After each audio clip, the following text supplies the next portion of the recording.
Hey guys, in this video we're going to be checking out this FuriBee micro CCD camera. It's kind of similar to the Micro Swift. It's got the same sort of pinouts in the back here, same voltage range, 5 to 36 volts. The casing is a little bit different here. This is kind of similar to the way the casing looked like on the ELF camera from HGLRC, and I'm going to show you what that looks like. You can see the casing is very similar on both of these, but the lenses are totally different. So the HGLRC ELF camera here, this one comes with a 2.3mm lens. It's a very short lens, but it's a fairly wide field of view. And then this one here, the ELF camera, I'm sorry, the FuriBee camera, this one comes with a 2.1mm lens. It should be pretty wide field of view, but you see the focal length is a lot longer. See, it's going to present some issues in terms of fitting and kind of frames you can put it in, because this is going to stick out a little bit more than this camera here. But it's fairly close in terms of dimensions to the original, so it's probably only off for a few millimeters. It's not that big of a deal. But yeah, we're just going to do a real quick take a look at the settings here. It doesn't come with an OSD joystick controller, so I'm going to be using the one from the Micro Swift, and we're just going to plug it in here to take a look at it on the monitor.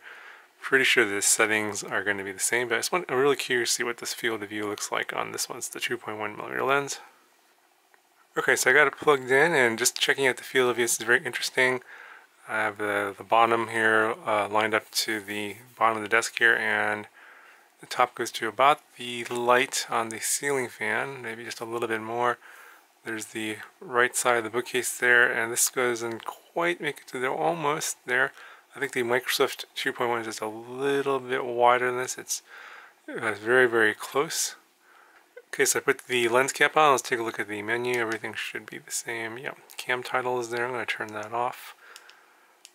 And let's see what's 6 under exposure. We have that looks in the same. Wide dynamic range is also on. That's the same. And we have image adjustment. That looks like, yeah, this also looks the same. So it looks like the firmware is pretty much the same as the Micro Swift. So I'm going to just exit here. We're going to fly it around with the default settings. Just taking a little closer look at the image, and it looks very, very similar to the Micro Swift in terms of sharpness and in terms of detail. Don't see any big differences in terms of exposure handling, but this is indoors and good lighting, so we'll have to do a field test, of course. I'll pop this onto one of my micros and we'll take a look at what the flight footage looks like. Okay, so I got the FuriBee camera installed here in my Froggy 135, and you can see I got the purple theme going on. The purple camera matches the frame and accents colors here very nicely. So I'm going to go ahead and take it out to the field, and we'll get some flight footage and see what the image quality is like.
bye.